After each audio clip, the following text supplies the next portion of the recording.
புதுமைகள் தொடர, மாற்றங்கள் மலர, மகிழ்ச்சி மட்டுமே என்றென்றைக்குமே நிலைக்க உலகெங்கும் இருக்கக்கூடிய ராஜ் தொலைக்காட்சி நேயர்களுக்கும் பொன்னாங்கண்ணி கீரைய புளி போட்டு கடைஞ்சா உண்ணாமலத்தாயே ஓடி வந்து சாப்பிடுவா அப்படின்ட்டு சொன்னா அதுதான் என் திருவண்ணாமலை என்று சொன்னார். தித்திக்கும் திருவண்ணாமலை ரசிக பெருமக்களுக்கும் அன்னபாரதியின் புத்தாண்டு தின நல் வாழ்த்துக்களை தெரிவித்துக் கொள்வதில் மகிழ்ச்சி அடைகிறேன். நடுவர் அவர்களே, மக்கள் இன்று சினிமாவுக்கு போகிறார்களா, சினிமாவோடு போகிறார்களா? 2023 நான் ஒரு மேடையில பேசிக்கிட்டே இருந்தேன். டே நம்ம இப்ப 2023 கடைசி மாசம் கடைசி வருஷத்துல நிக்கிறோம்டா. அடுத்த மாசம் புது வருஷம் புது மாசம் பிறக்க போகுதுடா, அதுக்கு பேரு ஜனவரி அப்படின்னு. கீழே இருந்து ஒரு பையன் படார்னு இருந்துச்சு, புது மாசம் பிறக்க போகுதுங்கிறீங்க, அப்புறம் எதுக்கு ஜனவரின்னு வைக்கிறீங்க, பேசாம டெலிவரின்னு வைக்க வேண்டியதானே அப்படிங்கிறான். நானும் எங்க வீட்டுல 2வது பாப்பாட்ட சொன்னேன், டேய் புத்தாண்டு பிறக்க போது முத்துரா அப்படின்னு. எந்த ஆஸ்பத்திரியில டாடி? சார், தமிழ் புத்தாண்டுக்கும் ஆங்கில புத்தாண்டுக்கும் ஒரு வித்தியாசம் இருக்குது. சரி, குளிச்சுட்டு கால்ல விழுந்து கும்பிட்டா அது தமிழ் புத்தாண்டு, குடிச்சிட்டு கால்வாயில விழுந்து கிடந்தா அதுதான் ஆங்கில புத்தாண்டு. கால்வாயில் விழுந்து கிடந்தான்னா வருத்தப்படணும், அதுக்கு இத்தனை பேர் சந்தோஷமா கைதிரிச்சிருக்கிறீங்களே. இப்போ அந்த தம்பி இந்த தலைப்பை எப்படி கொண்டு போனாங்க, நான் இந்த தலைப்பை எப்படி கொண்டு போறேன், ஏன்னா அவங்க எது ரசிக்கிறாங்கன்னு எனக்கு தெரியுது. தலைப்பை எப்படி கொண்டு போங்க, பட் ஆடியன்ஸை வெளியே கொண்டு போயிறாங்க. எல்லாரும் நான் உட்கார்ந்து என்ன எழுதிட்டு இருந்தேன், என்ன உங்களை வாழ்த்தி ஒரு 2 வரி கவிதை சொல்லுங்கம்மா. சினிமா டயலாக்ல சூப்பர் ஸ்டார் ரஜினிகாந்த் நடிச்ச படம் முத்து, சே, லிட்டில் சூப்பர் ஸ்டார் சிம்பு நடிச்ச படம் குத்து, கீரையை கடையணும்னா வேணும் மத்து, அழகான நடுவர்னா அதாங்க மதுரை முத்து. சார், இன்னும் உங்களுக்காக ஒரு பஞ்ச் டயலாக் வச்சிருக்கிறேன். அதே சூப்பர் ஸ்டார் ஸ்டைல்ல அளவுக்கு அதிகமா ஆசைப்படுற ஆம்பளையும் அளவுக்கு அதிகமா கோவப்படுற பொம்பளையும் சினிமாவோடு மக்கள் போகிறார்கள் தீர்ப்பு சொல்ற நடுவரும் நல்லா வாழ்ந்ததா சரித்திரமே கிடையாது. புத்தாண்டுக்கு வர்ற ஆள் கூட இப்படி வாழ்த்துங்க. பஞ்ச் டயலாக் சில இடத்துல தான் சொல்ல முடியும். அன்னைக்கு ஒருத்தன் பஞ்ச் டயலாக் சொல்லிட்டு பஞ்சு அடி வாங்கி கிடந்தான். ஏ ஒலி தனி ஒலி அப்படின்னா சத்து நடிச்சிருக்காங்க. ஏன்னா அது லேடிஸ் டாய்லெட். சார், எங்க அணியை பாருங்க சார், எவ்வளவு சிரிச்ச முகமா உட்கார்ந்து இருக்காங்க பாத்தீங்க. தம்பி நேரா உட்காருடா, நம்மளதான் சொல்லிட்டு இருக்கேன், எப்படி உட்கார்ந்து இருக்காங்க பாத்தீங்களா? நடுவர் அவர்களே, நாங்கெல்லாம் யாரு? நல்லவங்க. நல்லவங்களை ஆண்டவன் சோதிப்பான், ஆனா கைவிட மாட்டான். கெட்டவங்களை ஆண்டவன் சோதிக்கவே மாட்டான், ஆனா கை விட்டுருவான். அந்த அணியே ஒரு மாதிரியா தான் சார். அவன் தொடக்கம் இது பட்டிமன்றம் நடுவர், அவங்க பேச்சாளர், இந்தம்மா தட்டுக்குப்பா. என்னமோ உங்க அணிக்கெல்லாம் நாங்க வேப்பளங்குளம் அடிச்சு தலையில எலுமிச்சம்பழத்தை புடிச்சு விடணும். எப்படிப்பட்ட சினிமாங்க. இந்திர வந்தது சந்திர வந்தது இந்த சினிமா தான், அட எம்ஜிஆர் வந்தது என்டிஆர் வந்தது இந்த சினிமா தான், கதை சொன்னதும் இங்கேதான், காதல் வளர்ந்தது இங்கேதான், கட்சி வளர்ந்தது ஆட்சி பிடிச்சது இந்த சினிமா தான், அட அமெரிக்காவில் ஆட்சி பிடிச்சது இந்த சினிமா தான். அப்படிப்பட்ட சினிமாவை எப்படிங்க ஈஸியா சினிமாவோடு போகிறார்கள்னு சொல்ல முடியும் நடுவர்களே? ரொம்ப வேதனையா இருக்கு சார். மஞ்சுநாதன் அவர்களே, இவள் நேரம் மாங்குன்னு அவன் பொண்ணை தூக்கிட்டு போறான், இவன் பொண்ணை தூக்கிட்டு, உங்களுக்கு என்ன பிரச்சனை? பல்லுலவன் பகடாதுன்ட்டு போறான், உங்களுக்கு என்ன பிரச்சனை? பொண்ணை தூக்க முடியலன்ட்டு பிரச்சனைங்க, அதை அங்க வந்து குமரிட்டு போயிறாரு. எல்ஐசி இன்சூரன்ஸ்கார ஒருத்தர் மஞ்சுநாதன் வீட்டுக்கு போயிருக்கிறார். போய் பாலிசி ஒண்ணு இருக்கு, ஜீவன் தாரா போடுறீங்களா அப்படின்னு கேட்டிருக்காரு. இவர் நயன்தாரான்னா ஓகே, ஜீவன் தாரா வேண்டான்னு இருக்காரு. உங்களுக்காவது எல்ஐசிக்காரன் அப்படியாவது முடிச்சிட்டு போனா, எனக்கு ஒரு எல்ஐசிக்காரன் சொன்னான் பாருங்க, இன்ன வரைக்கும் நான் பெதல்ச்சிப்பு கிடைக்கும். வந்து ஆரம்பிக்கிறான், நம்மகிட்ட ஒரு எல்ஐசி பாலிசி ஒன்று போடுங்க சார். இல்லை சார் நிறையா போட்டிருக்கு, சும்மா போடுங்க சார். இல்லை சார் நிறையா போட்டிருக்கு, எடுத்தே காமிக்கிறேன். அவன் சொல்கிறான், என்கிட்ட எல்ஐசி பாலிசி போடுங்க சார், ஒரே மாசத்துல கிடைக்கும். நான் அன்னபாரதி பேசுகிறேன். அடுத்து வருது அண்ணன் லட்சுமி. உனக்காக ஒரு டைலாக்மா. தயவுசெய்து பொம்பளையா இருமா, பொம்பளைன்னா பொறுமையா இருக்கணும், இப்படி போக்கிருத்தனை பண்ணக்கூடாது. அடுத்து வந்து பேசும் பாருங்க, பயபக்தியா இருக்கணும், இப்படி வந்து பட்டிமன்றத்தை வந்து பொங்கக்கூடாது, கட்டுப்பாடு வேணும், இப்படி வந்து கத்தக்கூடாது. நான் இப்ப பேசுற டயலாக்லாம் அந்த புள்ள பேசும்போது கரெக்டா பொருந்தது. இப்படிதான் அன்னபாரதி கரெக்டா பேசியிருக்கா நீங்க எல்லாம் நினைப்பீங்க, அந்த அளவு பேசும் பாருங்க. ஓ, கார்ல வரும்போது முணுமுணுட்டு வந்தீங்க, இதைத்தான் மனப்பாடம் பண்ணிட்டு வந்தீங்களா? சார், அன்னலட்சுமிக்கு அன்னபாரதி நீங்க நம்ம 3 பேரும் சேர்ந்து ஒரு பாட்டு அந்த அன்னலட்சுமிக்காகவே நான் டெடிகேட் பண்றேன் சார். சரி, கொம்புல பூவ சுத்தி நெத்தியில பொட்டு வச்சு கன்னி பொண்ணு கை வளர்த்த காலமாடு காம்பு தொட்டா பால் கொடுக்கும் பசுமாடு முட்டுனா தும்பக்கட்டு மொழி வந்து ஓரங்கட்டு மோப்பேட்டு முன்ன வந்தா மோகம் காட்டு செம்பட்டி சந்தை வந்தா செமரேட்டு ஆத்தாடி அண்ணன் லட்சுமி தோத்தாலே பட்டிமன்றத்துல கோவில் பட்டி கொட்டுத்தட்டு கூட்டமாக கொட்டுத்தட்டு கோட்டையூரில் கொட்டுக்கட்டு மதுரை வீரனுக்கு. இதுக்கு நீ பேசாம கோயில பிச்சை எடுத்துட்டு போயிடலாமா சார்? இன்னைக்கு இளைய தளபதி விஜய் தலை இப்படிலாம் இருக்கிறாங்க. நான் உண்மையிலே சொல்றேன், தலை ரசிகர்கள்லாம் தலக்கணம் பிடிச்சவங்களா? நான் கேட்குறேன், உங்களை பார்த்தே கேட்குறேன். தலை ரசிகர்கள்லாம் தலக்கணம் பிடிச்சவங்களங்க. தலையோட குணம் பிடிச்சவங்க அதனால தான் தலை ரசிகர்களாக இருக்க முடியும். 4 பேர் நம்மளை தலைன்னு சொல்ற மாதிரி வாழணும், போய் தொலைன்னு சொல்ற மாதிரி வாழாதவர்கள் தான் தலை ரசிகர்கள் நிரூபிச்சுட்டு இருக்கிறாங்களா இல்லையா? கிளாஸ்ல வாத்தியார் பாடம் எடுத்துட்டே இருக்கா, கீழே இருந்து ஒரு பையன் படார் நினைச்சான், திருவள்ளுவர் தீவிர விஜய் ரசிகர் அப்படின்னா. வாத்தியாருக்கு தூக்கி வாரி போட்டுருச்சு. எப்படிடா அப்படிங்கிறேன். துப்பாருக்கு துப்பாய துப்பாக்கி துப்பாருக்கு துப்பாய தூவும் மலை. அன்னைக்கே துப்பாக்கி படத்தை பத்தி எழுதியிருக்காரு பாத்தீங்களா? திருவள்ளுவர் தீவிர விஜய் ரசிகர் அப்படிங்கிறாங்க. சொல்லி கூட உட்கார்ல அடுத்த வயஞ்சான். அதெல்லாம் கிடையாதுங்க. திருவள்ளுவர் அஜித் ரசிகருங்க. எப்படிடா சொல்ற? செல்வத்துள் செல்வம் செவிச்செல்வம் அச்செல்வம் செல்வத்துல எல்லாம் தலை ரசிகருங்க திருவள்ளுவர். கடைசி பெஞ்சில இருந்து ஒருத்தன் எஞ்சான். கிடையாது, திருவள்ளுவர் விஜய் ரசிகரும் கிடையாது, அஜித் ரசிகரும் கிடையாது, நயன்தாரா ரசிகர் அப்படின்னா. எப்படிதான் கேட்டா, பயன் தூக்கார் செய்த உதவி நயன் தூக்கின் நன்மை கடலின் பெரிதுன்னு சொல்லிட்டு உட்கார்ந்துட்டாங்க. சத்தியமா ஒண்ணு சொல்றேங்க, இத்தனை ஆண்கள், திருமணமான ஆண்கள் மட்டும் கை தூக்குங்க சார். நீங்க மக்கள் சினிமாவுக்கு போகிறார்களா, சினிமாவோடு போகிறார்களா? இந்த இடத்துல நான் ப்ரூஃப் பண்றேன். என்ன திருவண்ணாமலையில ஒருத்தருக்கு தான் கல்யாணம் ஆயிருக்கா? இத்தனை பேர் கல்யாணம் இருக்குல்ல. இப்போ நான் சொல்றது கரெக்டுனா திருமணமான ஆண்கள் கைத்தட்டல் கொடுக்கணும். சினிமா வேறு, யதார்த்தம் வேறு, உண்மைன்னா நீங்க புரியணும். சினிமாவில் மட்டும்தான் ஒரு ஆணுக்கு எல்லா பிரச்சனையும் முடிஞ்சதுக்கு அப்புறம் கல்யாணம் நடக்கும். ஆனா நிஜத்துல கல்யாணம் முடிஞ்சதுக்கு அப்புறம் தான் பிரச்சனையே ஆரம்பிக்கணும். என்னோட ஆண்களுக்கு தெரியாதா? சினிமாவில் மட்டும் தாங்க கல்யாணம் முடிஞ்ச புதுசுல ஒரு பெண்ணு அப்படியே குளிச்சுட்டு அப்படியே தலையில ஈர துணியை கெட்டிக்கிட்டு பெட் காஃபியோட ஏங்க எந்திரிங்க. ஆனா நிஜத்துல பால் வாங்குறதுல இருந்து பாத்ரூம் கழுவுற வரைக்கும் என்னுடைய ஆண்கள் தான் அப்படின்னு ஆண்களுக்கு தெரியாதா?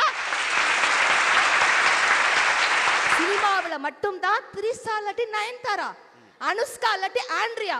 நிஜ வாழ்க்கையில ஆண்கள் கவிதா இல்லாட்டி வனிதான் போக முடியுமாங்க? சொன்னம்மா லட்சுமி, நேற்று பஸ்ல ஒன்னிய மாதிரியே ஒருத்திய பார்த்தேன்டி. என்ன செஞ்சீங்க?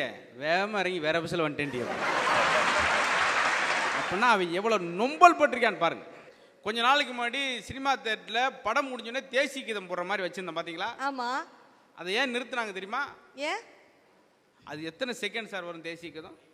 52 செகண்ட். அதுக்கு பொறுமை இல்லை சார், அதுக்காக தூக்கல. எதிர்ச்சிட்டு ஒருத்தன் சொல்லியிருக்கான், ஏன் சார் நல்ல பேக்ரவுண்ட் மியூசிக்காக இருக்குது, என்ன படத்தில் வருது இந்த பாட்டு அப்படின்னு இருக்காங்க. அந்த மாதிரி எது எடுத்தாலும் சினிமா முகத்திலே பார்த்தா தேசிய கீதம் தெரியலையே சார். ஆண்களே பெண்களே, சினிமா பார்க்க போனா இந்த சி ரோல மட்டும் உட்காராதீங்க. ஏன்? ஏன்னா முன்னாடி இருக்கிற பீரோ உங்களுக்கு மறைக்கும். பாடல் எனக்கு சிலது புரிய மாட்டேங்குது மேடம். என்ன சார்? அப்ப இருந்து இப்போ வரைக்கும் சரி சில பாட்டை கேட்டீங்கன்னா உங்களுக்கு இன்ன வரைக்கும் புரியாது.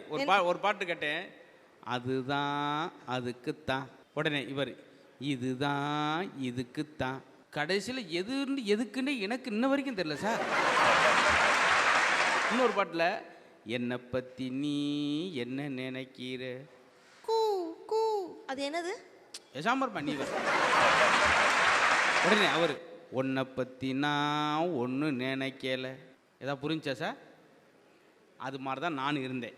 இல்ல சார், சினிமா போய் பார்த்துட்டு அந்த நேரத்துல உள்ளவங்களுக்கு சினிமா புரியும் சார், பாட்டு புரியும். இப்போ ஒரு பாட்டு போட்டிருக்காங்களே, பல்டி பக்க ரெட்டார்ல ஊத்தன பல் தேயா. நம்ம எவ்வளவு மன கஷ்டங்கள் இருந்தாலும் சினிமாவுக்கு போறோம், தமன்னா பாப்பா ஆடுது, ஏய் கவாலியா ஏ கவாலி ரா ரா ரா ரா ரா சொல்லிட்டு இவன் காவால விழுந்து கிடக்க.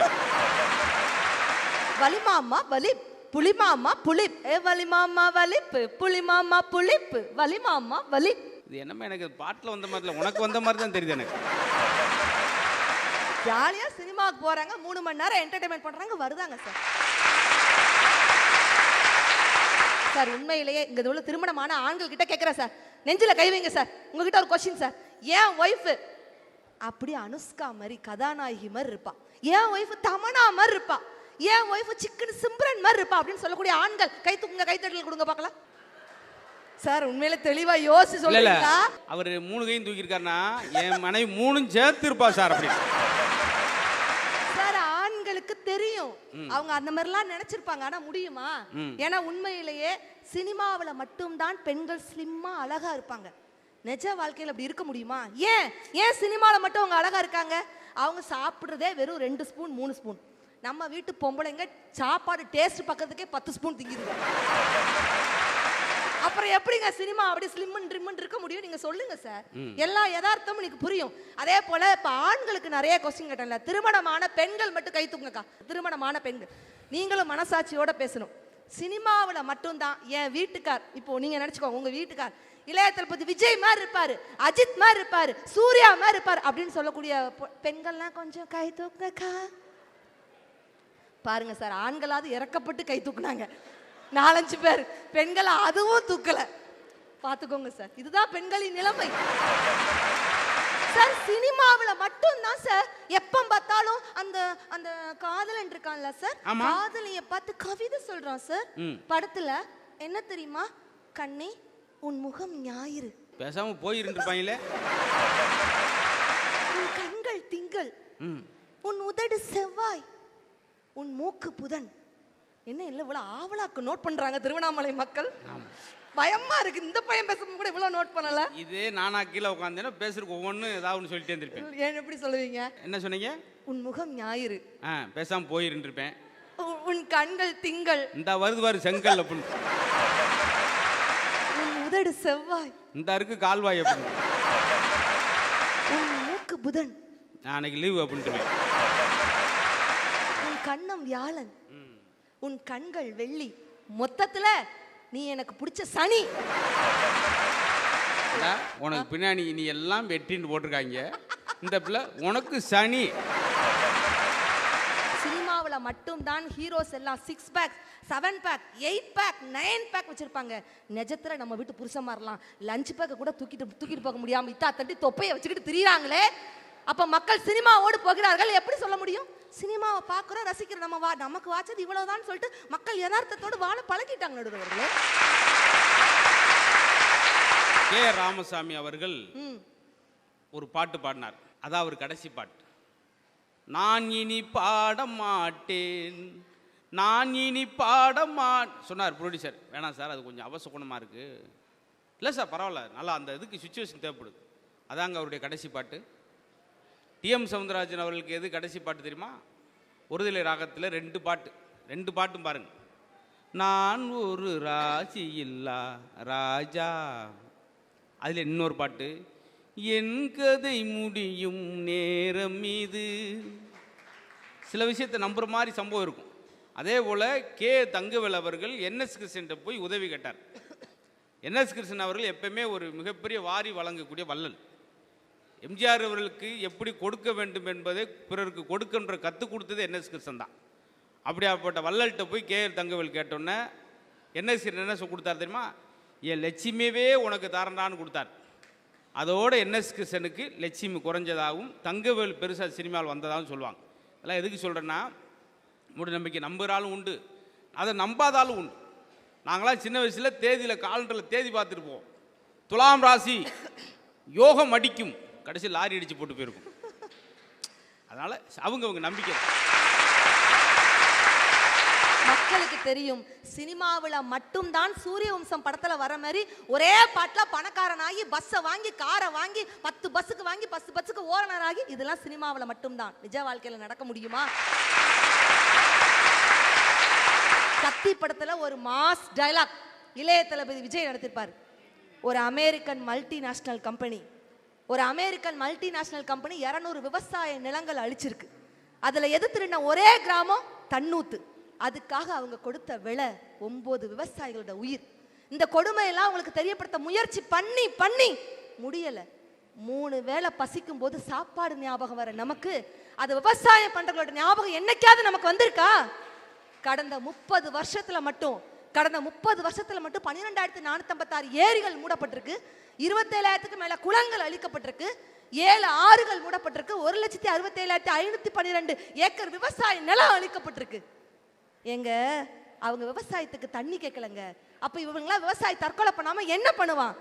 அவங்க பசிக்கு சோறு கேட்கல, அவங்க பசிக்கு பிச்சை கேட்கல சார், விவசாயத்துக்கு தண்ணி கேட்கிறாங்க அப்படின்னு சாட்டையடி பதில் விவசாயத்தை பத்தி இளைய தளபதி விஜய் கத்தி படத்துல சொன்னாரா இல்லையா?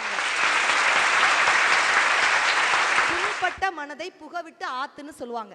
அது என்ன புண்பட்ட முகம் புகவிட்டு ஆத்துன்னு சரு சருன்னு அந்த புகை கிடையாது. நம்ம மனசு கஷ்டமா இருக்கும்போது, புண்பட்டு இருக்கும்போது, காயங்களுடன் இருக்கும் பொழுது நம்மளுடைய மனதை ஏதாவது ஒரு விஷயத்துல புகவிட்டு அப்படி ரிலாக்ஸ் ஆகணும். அதுதான் சினிமாவும் பாட்டும் போன்ற கேளிக்கை விஷயங்கள் என்று சொல்லி இன்னைக்கும் நல்ல படங்கள் வந்திருக்கு. பார்க்கிங்கிற ஒரு திரைப்படம் கொஞ்சம் விட்டு கொடுத்து போனா வாழ்க்கை சுவாரஸ்யமாக இருக்கும். பார்க்கிங் படம் எங்க சூப்பர் ஸ்டார்னா அது ரஜினிகாந்த் தான், ஆண்மகன் தான் அப்படின்னு சொல்லும் பொழுது இல்லைங்க, 3 லேடிஸ் சூப்பர் ஸ்டார் ஒரே நேரத்தில் கொஞ்ச நாள் முன்னாடி நீங்க பாத்தீங்க. அது என்னென்ன படம்லாம்? டிரைவர் ஜமுனா, செம்பி படம், ராங்கி படம் அப்படின்ட்டு 3மே ஒரு பெண் கதாநாயகர்கள் நடிச்ச படம் சினிமா தியேட்டரை அலங்கரிச்சிச்சு அப்படின்ட்டு சொன்னா சினிமா எவ்வளவு தூரம் வளர்ந்திருக்கிறது நடுவர் அவர்களே. கொரோனா கற்பித்த பாடம் என்ன பாடம் தெரியுமா? கொரோனா காலகட்டத்தில் நம்ம ஷாப்பிங் மால் இல்லாம நம்மளால இருக்க முடிஞ்சு, சூப்பர் மார்க்கெட் இல்லாம இருக்க முடிஞ்சு, ஏன் சினிமா தியேட்டர் கூட இல்லாம இருக்க முடிஞ்சு. ஆனா மருத்துவமும் விவசாயமும் இல்லாமல் நம்மளால இருக்க முடியவில்லை என்று கொரோனா நமக்கு பாடம் சொல்லி கொடுத்ததே. அப்ப எப்படிங்க மக்கள் வெறும் சினிமாவோடு போகிறார்கள் அப்படி நீங்க சொல்லுவீங்க? மக்கள் சினிமாவுக்கு போகிறார்கள், அதை ரசிக்கிறார்கள், அப்படி விட்டுட்டு வந்துகிறார்கள். அதுதான் உண்மை, அதுதான் யதார்த்தம். யதார்த்தத்தை புரிந்து கொண்ட மக்களாகத்தான் இன்று வாழ்கிறார்கள் என்று சொல்லி மீண்டும் ஒரு முறை திருவண்ணாமலை ரசிக பெருமக்களுக்கும் ராஜ் தொலைக்காட்சி நேயர்களுக்கும் இனிய புத்தாண்டு நல் வாழ்த்துக்களை தெரிவித்துக் கொண்டு விடைபெறுகிறேன். நன்றி, வணக்கம்.